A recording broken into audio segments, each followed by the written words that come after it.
Seminário reúne em Natal observatórios de mídia do Brasil. Estudantes de comunicação social da UFRN protestam contra a exploração nos estágios. O governo federal corta verbas e prejudica a seleção de professores da língua brasileira de sinais. Servidores dos hospitais universitários paralisam atividades. Uma semana especial para celebrar a música aqui na UFRN. E a campanha da Universitária FM para divulgar as cartas do Papai Noel dos Correios. Tudo isso e muito mais, sempre em um novo cenário, agora no Por Dentro do Campus.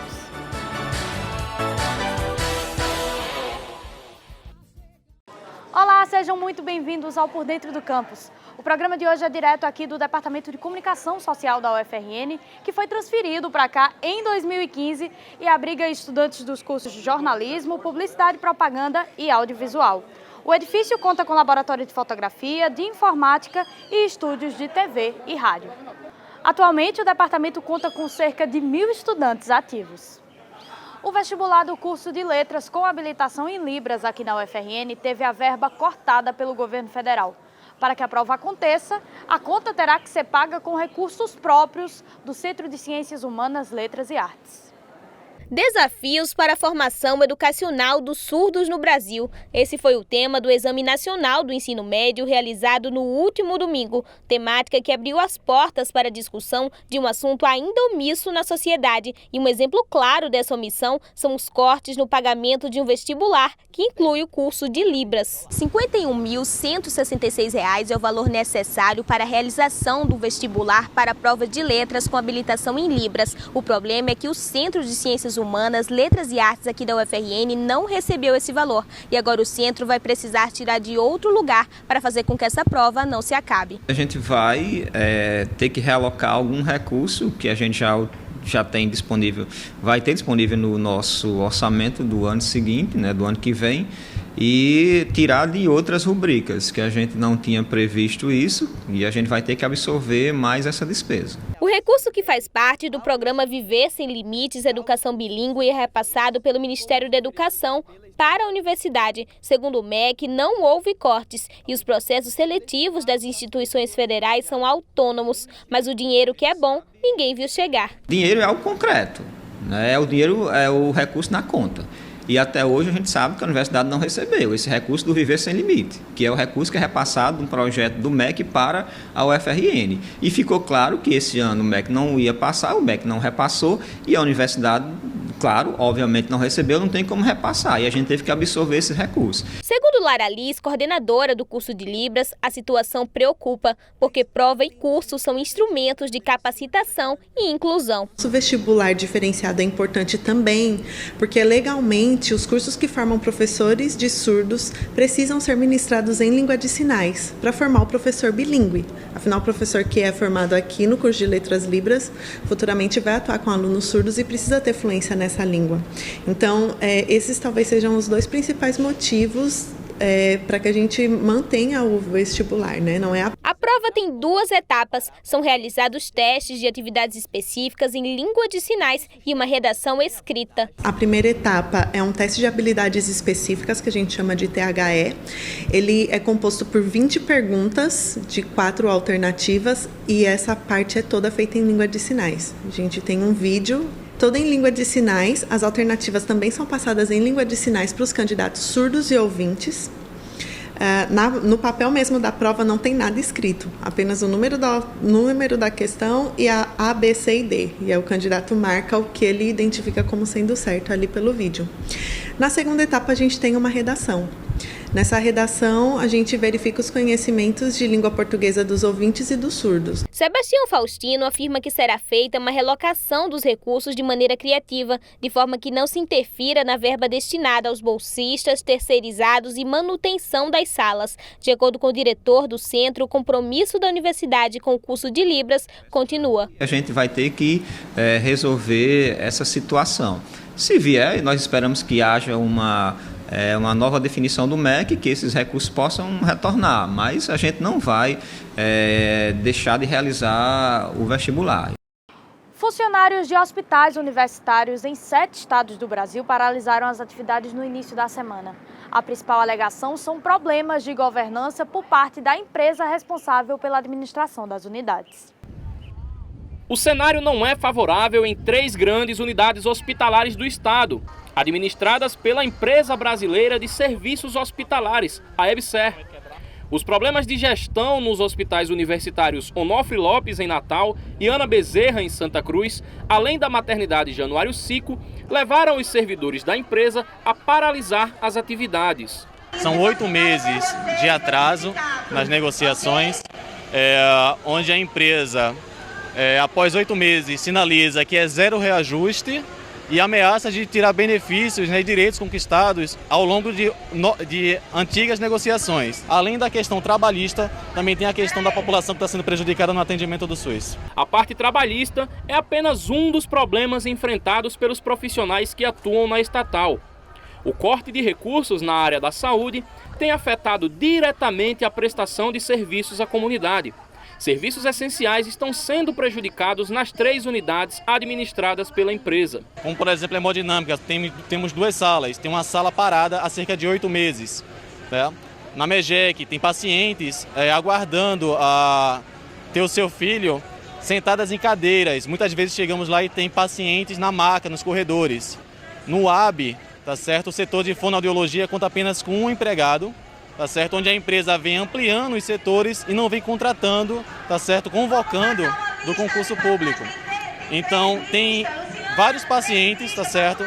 Que precisam fazer o exame da linguinha e do pezinho, obrigatórios por lei, para ser 100% das crianças, e que hoje vem atendendo cerca apenas de 40%. O sindicato justifica a paralisação das atividades, alegando o descumprimento de alguns acordos, como o pagamento da database, que está atrasado há cerca de 8 meses. Outro ponto é que, mesmo com o aumento da oferta de serviços pela estatal, a falta de contratação de profissionais ocasiona a sobrecarga de trabalho. A falta de profissionais suficientes para a demanda de atendimentos tem causado transtornos, não só à população, mas também a quem trabalha nas unidades. O noturno daqui, nós estamos trabalhando com 4, 5 funcionários. Entendeu? Então existe o horário de revezamento das pessoas, dos outros colegas. Quando vão revezar de horário, fica 2 técnicos. Às vezes nós ficamos com 27, 26 pacientes. Então 2 técnicos para 26. Então no momento de uma intercorrência, a gente não tem como atender a todo mundo, né? Isso vem acarretando, nós profissionais da saúde, estamos tratando da saúde da população e estamos adoecendo dentro dos hospitais universitários justamente por conta dessa sobrecarga de trabalho. Tá, ok? Então, está insustentável a situação. É necessário que a gente venha sentar com a empresa, venha negociar, para que cada vez mais a gente venha atender os usuários do SUS da forma como merecem, não da forma como está sendo feito. E na semana que entrou em vigor a reforma trabalhista, estudantes de comunicação aqui da UFRN prepararam uma série de ações para questionar a forma como as empresas exploram os estudantes de comunicação social aqui da universidade e de outras instituições de ensino também. E é para dar mais detalhes sobre essas ações que o Por Dentro do Campus recebe agora Fernando Andrade, que é membro do Centro Acadêmico Berilo Vanderlei, que representa estudantes do curso de Jornalismo, Audiovisual e Publicidade. Muito obrigada por ter vindo, Fernando. Obrigado.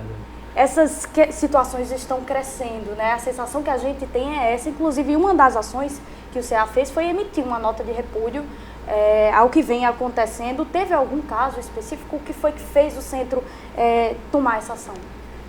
Então, Vanessa, nós do Centro Acadêmico Berilo Vanderlei, nós entendemos que existe já estabelecida uma cultura por parte de muitas empresas de estarem pegando estudantes para desempenharem o estágio. Porém, a gente sabe que muitas vezes esses estudantes, quando chegam nesse ambiente de trabalho, eles estão desempenhando funções de profissionais já formados, muitas vezes. Então, existe uma cultura de usar o estágio como uma forma de mão de obra barata, quando são os estudantes. E na semana passada, a gente teve um caso que repercutiu bastante entre os estudantes do Departamento de Comunicação e, da mesma forma como esses estudantes receberam esse caso, nós também recebemos com bastante indignação, que foi a proposta, uma oferta de estágio de uma empresa que, para uma carga horária de 30 horas semanais, oferecia uma gratificação de R$200 mensais. Né? E no primeiro momento a gente avalia isso como incompatível, não só com as exigências que a empresa colocava, mas também com a própria média que as demais empresas da cidade costumam ofertar para estudantes estarem desempenhando essas mesmas funções. O centro vem desenvolvendo algum tipo de ação voltada para os estudantes? Existe algum contato direto com os estudantes em sala de aula para que sensibilize para que essas situações não continuem sendo alimentadas, né? Porque a gente sabe que, de certa forma, se a oferta está lá e o estudante vai, é uma forma também de alimentar. Como é que o centro visualiza isso? Qual o feedback que vocês estão tendo dos estudantes? Então, com essa nota, a gente conseguiu, né, ter um retorno bastante positivo da comunidade discente, né? E isso nos motiva a dar continuidade, né, com relação ao debate desse assunto, promovendo ações que visem conscientizar os e as estudantes acerca de ofertas de estágio que, ao nosso ver, podem ser abusivas. Tanto que a partir dessa semana a gente vai começar a expor aqui pelo Labicom várias ofertas de estágio que a gente acabou encontrando nas redes sociais que, na nossa visão, seguem essa linha de exploração dos estudantes. Fernando, e esse questionamento está entrando também por parte da universidade, ou seja, departamento, professores estão entrando nessa causa também, porque a gente sabe que na hora de assinar um contrato de estágio, né, tem ali os três lados, tem o estudante, tem a empresa, mas tem a universidade também que está mediando esse estágio, né, que tem que monitorar como é que está sendo feito esse acompanhamento, tem que ter todo um profissional, enfim, como é que a universidade, como é que o departamento está se posicionando em relação a isso? O que a gente espera do departamento é uma postura com relação a estar promovendo o debate com as e os estudantes acerca dessas propostas que surgem e estar sempre promovendo esse diálogo de forma continuada, sabe? Até para evitar que essas situações continuem, né? Sim, exatamente. E nós do Centro Acadêmico, nós nos colocamos à disposição para estar dialogando com a comunidade acadêmica para que juntos a gente possa construir uma política de estágios aqui na universidade. A gente sabe que o desemprego e a crise econômica associadas a uma política neoliberal de retirada de direitos, ela coloca a juventude numa situação de falta de perspectiva quanto à sua inserção no mercado de trabalho, e isso coloca muitas empresas numa posição bastante confortável para estarem propondo regimes de estágio como esses que a gente tem combatido até então. A gente sabe que uma coisa vai puxando a outra, né? O Por Dentro do Campus recebeu e conversou agora com Fernando Andrade, que é membro do Centro Acadêmico Berilo Vanderlei, que representa estudantes do curso de Jornalismo, Audiovisual e Publicidade e Propaganda. Muito obrigada, Fernando. Obrigado, Vanessa. Obrigado a todos. Depois de um intervalo, uma semana inteira dedicada à música aqui na UFRN e o seminário que vai reunir observatórios de mídia aqui em Natal. Não saia daí, a gente volta em instantes.